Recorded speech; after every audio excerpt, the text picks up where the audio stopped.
Dear students, मैं आपकी Ritu ma'am शिशु स्टडी निकेतन गुरुग्राम प्रयागराज के ऑनलाइन क्लासेस में आप सभी का वेलकम करती हूँ। इससे पहले के वीडियो में मैंने आप लोगों को न्यूट्रिशन इन एनिमल्स जंतुओं में पोषण के बारे में बताया है। आप लोगों ने ingestion, digestion, absorption, assimilation, egestion इन सब के बारे में पढ़ लिया है। तो अब मैं आप लोगों को process of nutrition in animals जानवरों में पोषण की प्रक्रिया के बारे में बताने जा रही हूँ। Animals can not prepare their food themselves. They ingest solid और liquid food for the environment and digest it in their bodies. पशु अपना भोजन स्वयं तैयार नहीं कर सकते। वे पर्यावरण से ठोस या तरल भोजन को निगला करते हैं और अपने शरीर में इसे पचाते हैं। Nutrition in amoeba. अमीबा में पोषण। Unicellular amoeba Ingalls very tiny particles of food by throwing its feet, known as pseudopodia. The pseudopodia form a food vacuole. The food is digested by enzymes in the vacuole. The useful material in the digested food is absorbed by them. The undigested food is thrown out by the residual vacuole. अब इसका हिंदी में अर्थ समझिए। Amoeba में पोषण। एक कोशिकीय amoeba भोजन के बहुत छोटे कणों को अपने झूठे पैरों में फेंक देता है, जिसे स्यूडोपोडिया के रूप में जाना जाता है। ये स्यूडोपोडिया एक खाद्य रिक्तिका या फूड वैक्यूल बनाते हैं। रिक्तिका में एंजाइम द्वारा भोजन को पचाया जाता है। पचे हुए भोजन में उपयोगी सामग्री उनके द्वारा अवशोषित होती है। अवशिष्ट या अनपचे भोजन को अवशिष्ट रिक्तिका द्वारा बाहर निकाल दिया जाता है। Digestive system in human beings.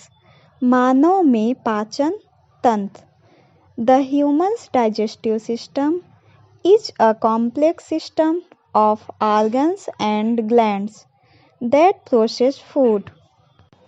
In order to use the food we eat, our body has to break down the food into smaller molecules that it can absorb. Most of the digestive organs like stomach and intestines are tube-like and contain the food as it makes its way through the body. The digestive system is essentially a long, twisting tube that runs from the mouth to the anus, pulls a few other organs like the liver and pancreas that produce or store digestive chemicals. मानव में पाचन तंत्र। पाचन तंत्र अंगों और ग्रंथियों की एक जटिल प्रणाली है जो भोजन की प्रक्रिया करता है। हम खाने वाले भोजन का उपयोग करने के लिए हमारे शरीर में भोजन को छोटे अणुओं में तोड़ना होता है, जो इसे अवशोषित कर सकता है।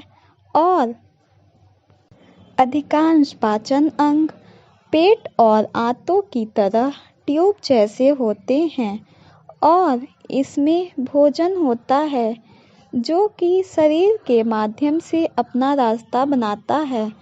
पाचन तंत्र अनिवार्य रूप से एक लंबा घुमाऊ नली है जो मुंह से गुदा तक चलता है।